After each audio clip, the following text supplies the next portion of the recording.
आज सुना है कि गुजरांवाला में लॉन्ग मार्च अपना पूरा दिन स्पेंड करेगा। तो गुजरांवाला के शहरी तो ना सिर्फ बहुत अक्ल और शऊर रखते हैं, बल्कि जज्बा भी रखते हैं और सियासी दानिश भी है उनको। तो गुजरांवाला के शहरियों को मैं ये ज़रूर कहूँगी कि जो घंटा घर है उनका वहाँ पर, उस पे ज़रा जो घंटा घर पे घड़ी लगी हुई है उसकी ज़रा हिफाजत करें, क्योंकि घड़ी चोर जो है वो गुजरांवाला में फिर रहा है।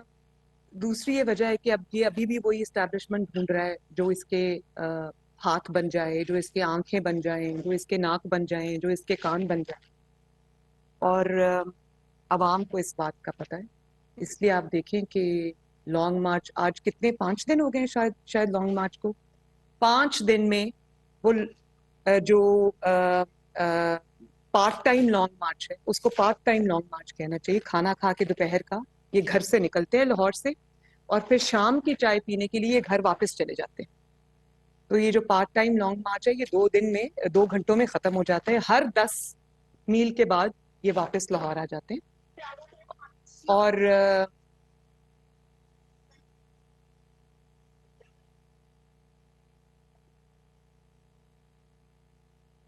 5 दिन से ये जो लॉन्ग मार्च है ये लाहौर में ही फंसा हुआ है, लाहौर से बाहर नहीं निकल सका। और कल हम ये सुन रहे थे कि ये लॉन्ग मार्च जो है वो अभी 9-10 दिन में भी नहीं पहुंचेगा इस्लामाबाद। तो भाई जब आप 3 बजे दोपहर को शुरू करके शाम को 6 बजे लॉन्ग मार्च खत्म कर देंगे, वो तो महीना नहीं पहुंचेगा। उसका ये तो मतलब नहीं आप ट्रैफिक से एक चलती हुई ट्रैफिक से खिताब कर रहे होते हैं और कोई मजमा नहीं होता आगे, कोई बस चंद लोग जो आपके कंटेनर के आगे पीछे होते हैं वो होते हैं, और उसके बाद वो जो वहां से ट्रैफिक आ रही होती है वो ट्रैफिक के रश को आप दिखा रहे होते हैं कि ये इसका लॉन्ग मार्च है। तो भाई इस तरह तो एक महीना भी लॉन्ग मार्च नहीं पहुंचेगा, क्योंकि 2-3 घंटे रोज लॉन्ग मार्च एक वो ऐसी कोई एक्टिविटी है 2-3 घंटे बाद वो खत्म हो जाती है। तो आज सुना है कि गुजरांवाला में लॉन्ग मार्च अपना पूरा दिन स्पेंड करेगा। तो गुजरांवाला के शहरी तो ना सिर्फ बहुत अक्ल और शऊर रखते हैं, बल्कि जज्बा भी रखते हैं और सियासी दानिश भी है उनको।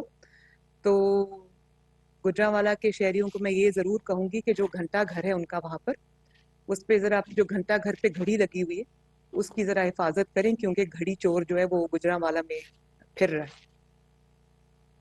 और आप ये देखें कि जिस शख्स ने इतने बड़े बड़े झूठ बोले, सफाकी से बोले, चालाकी से बोले, और वो इस किस्म के झूठ थे कि उन्होंने पाकिस्तान की सिक्योरिटी को, पाकिस्तान की जो एक बैरूनी ममालिक से ताल्लुकात थे उसको, पाकिस्तान की अंदरूनी स्टेबिलिटी को उसने दाव पे लगा दिया उन झूठों ने। और इतने बड़े बड़े संगीन वो झूठ थे कि उनके उसका सच बताने के लिए जो DGI हैं, DGISPR हैं, उनको मैदान में आना पड़ा, उनको अपनी खामोशी तोड़नी पड़ी, उनको सच कौम के सामने रखना पड़ा। ये जो DGIS आए हैं इनके बारे में ये मशहूर है कि ये वो जो एक ग्लैमर ग्लिट्स तवज्जो से दूर रहते हैं और अपनी तस्वीर भी या अपनी वीडियो भी आने नहीं देते। तो एक ऐसे प्रोफेशनल शख्स को जब कौम के सामने आके सच बताना पड़ा तो आपको उससे हालात की संगीनी का इदराक होगा कि कितने झूठ इसने बोले हैं जिससे कौम को नुकसान हुआ है, मुल्क को नुकसान हुआ है। और फिर आप ये देखें कि जिनको ये कहता रहा कि मैं रात के अंधेरे में जिनके पांव पकड़ता है, दिन के उजाले में ये उनके गिरेबान पकड़ता है। और फिर जो मुलाकात इसने प्रेसिडेंसी में आरिफ अलवी साहब की मौजूदगी में की, उस मुलाकात का इसने कौम को नहीं बताया। कौम को ये दर्स देता रहा कि ये मीर जाफर हैं, मीर सादिक हैं, ये जानवर हैं, ये ऐसे हैं, और उन्हीं से रात के अंधेरे में चुप करके मिलता। और वो DGIS आए आके रिवील करते हैं। खबरें तो फैली हुई थी, लोगों को पता था इनकी मुलाकात हुई है, और लोगों को ये कोई और झांसे देता रहा, रात को छुप छुप के मिलता रहा। वो तो फिर भांडा तो फूट गया, इसने तो फिर भी आवाम को सच नहीं बताया। ना इसने अपनी पार्टी को सच बताया, ना इसने अपनी पार्टी के मेंबर्स को सच बताया। वो तो जब कौम के सामने सच आ गया तो इसके पास तो उन वो जो सच है उनका कोई जवाब नहीं है। कौम इतनी देर से इंतजार कर रही है, हम इंतजार कर रहे हैं कि जो इल्जामात इसके ऊपर लगाए गए हैं, जो संगीन हकायक बताए गए हैं, उसका कोई जवाब आएगा। लेकिन जवाब नदारद, اس کی وجہ یہ کہ جواب ہے نہیں. سارا زور اسی لیے رکھا ہوا ہے گالی گلوچ کے اوپر. اوئے فلاں میں تمہیں نہیں چھوڑوں گا, میں تم پہ 10 ارب کا ہرجانے کا دعویٰ کروں گا, چیف الیکشن کمشنر ان کا ذاتی. وہ شرم آنی چاہیے ایسی بات کرتے ہوئے. وہ چیف الیکشن کمشنر آپ نے لگایا, اور جب تک وہ آپ کی جو جرائم ہے اس کو سامنے نہیں لایا, اس سے اچھا چیف الیکشن کمشنر کوئی نہیں تھا. اور آج جب اس نے حقائق, اس نے کوئی کہانیاں نہیں گھڑی تمہاری طرح, کوئی اقامہ پر نااہلی نہیں ہوئی. آج اس نے حقائق قوم کے سامنے رکھے ہیں کہ تم نے یہ چوری کی ہے, تم نے منی لانڈرنگ کی ہے, تم نے توشہ خانہ کا مال لوٹا ہے. وہ اس نے قوم کے سامنے رکھا. تم کہتے ہو میں 10 ارب کا ہرجانہ کروں گا. کس چیز کا ہرجانہ کرو گے؟ ہرجانہ کرو گے وہ جیت جائے گا, کیونکہ اس نے سچائی لکھی ہے, اس نے حقائق لکھے ہیں, اس نے ثبوت دیے ہیں اس کے.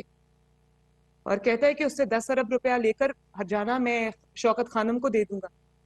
تو یہ نہیں بتایا کہ جب میں 10 ارب کا ہرجانہ لے کے شوکت خانم کو دے دوں گا تو اس کے بعد وہی ہرجانہ میں شوکت خانم سے لے کر اپنی جیب میں ڈال دوں, کیونکہ آپ یہی کرتے آئے. اور پھر آپ یہ دیکھیں کہ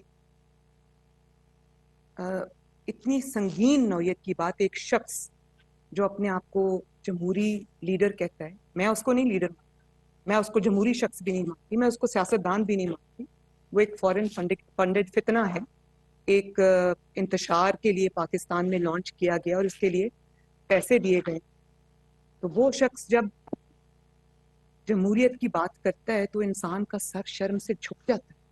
آپ یہ دیکھیں کہ جمہوریت کی بات کرنے والا کیا بات کر, وہ جب اس کو اپنی حکومت جاتی ہوئی نظر آئی تو وہ چیف عوامی اسٹاف کو یہ کہہ رہا ہے کہ آپ میری حکومت کو گھر نہ بھیجیں, آپ مجھے گھر نہ بھیجیں, بھلے آپ تا حیات ایکسٹینشن لے لیں, ہمیں کوئی اعتراض نہیں, بھلے آپ ان لمیٹڈ ٹائم کے لیے ایکسٹینشن لے لیں, ہمیں کوئی اعتراض نہیں. جس کو یہ رات کو یا بند کمرے میں یا بند دروازے کے پیچھے یہ کہتا رہا کہ آپ ایکسٹینشن لے لیں اور تا حیات ایکسٹینشن لے لیں, اس کو اب یہ کہتا ہے یہ غدار ہے, یہ جانور ہے, یہ میر صادق ہے, یہ میر جعفر ہے. بھئی اتنی کرسی سے محبت اور لالچ میں نے کسی کو نہیں دیکھی کہ اس کا سراپا جھوٹ ہو, اور پیچھے سے جب اندر کمروں کے اندرونی باتیں جب کھلے تو وہ تو کوئی اور ہی نقشہ پیش کر رہی ہے بات. اور پھر کہتا ہے کہ مجھے اسٹیبلشمنٹ نے بتایا تھا کہ یہ چور. اس بات میرا خیال ہے کہ یہ جو انہوں نے کہا کہ مجھے اسٹیبلشمنٹ نے یہ بتایا تھا کہ یہ چور ہے, اور یہ صرف عمران نے بات نہیں کی, یہ بات کچھ صحافیوں نے بھی کی ہے کہ ہمیں تو یہ بتایا گیا تھا کہ یہ چور ہے. اور جب عمران نے کہا کہ مجھے اسٹیبلشمنٹ نے بتایا تھا یہ چور ہے, تو میرا یہ ذاتی خیال ہے کہ اس سے بڑا ثبوت نواز شریف صاحب کی بے گناہی کا کوئی اور ہو نہیں سکتا جو عمران نے خود قوم کے سامنے رکھی ہے. میرا خیال ہے کہ شوکت عزیز صدیقی صاحب نے بھی بہت بڑے ریولیشنز کیے ہیں, بہت بڑے حقائق ہوش ربا جس کو حقائق کہتے ہیں وہ قوم کے سامنے رکھیں. ارشد ملک مرحوم نے بھی بہت سنگین انکشافات کیے کہ کس طرح نواز شریف صاحب کو ملی بھگت کے تحت سزائیں دی گئیں. لیکن میں سمجھتی ہوں کہ یہ جو ارشد ملک صاحب ہیں مرحوم, اور جو شوکت عزیز صدیقی صاحب ہیں, ان کے بھی انکشافات سے بڑا انکشاف عمران نے یہ کیا ہے کہ نواز شریف بے قصور ہے, اور مجھے اسٹیبلشمنٹ نے کہا تھا کہ یہ چور ہے. تو وہی اسٹیبلشمنٹ نے آپ کو جو بھی پرچی لکھ کے دے دی, آپ نے وہ قوم کے سامنے پڑھ کے سنا دی. تبھی جب آج میرا اپیل چل رہی تھی یہ پیناما والی اسلام آباد ہائی کورٹ میں, تو ججز بار بار ریپیٹڈلی ثبوت مانگتے رہے نیب سے. تو کبھی نیب کو کرونا ہو گیا تھا, کبھی نیب وہ کہہ رہے تھے کہ ہمارا سینس آف ٹیسٹ اور اسمیل چلا گیا ہے, کبھی وہ کہتے تھے کہ جی ہمیں تکلیف ہے, ہم سے اٹھا نہیں جاتا, اور بار بار وہ وکلاء کو بدلتے تھے, اور اسی آڑ میں یہ مہینے کی جو ڈیلے ہے وہ ایڈجرنمنٹس جو ہیں وہ لے لیتے تھے. تو آج مجھے سمجھ آ رہی ہے کہ وہ ثبوت کیوں نہیں تھا. وہ ثبوت اس لیے نہیں تھا کہ ان کو پرچی پہ کسی نے لکھ کے دے دیا یہ چور ہیں, یہ پیچھے یہ شروع ہو گیا. تو ایسے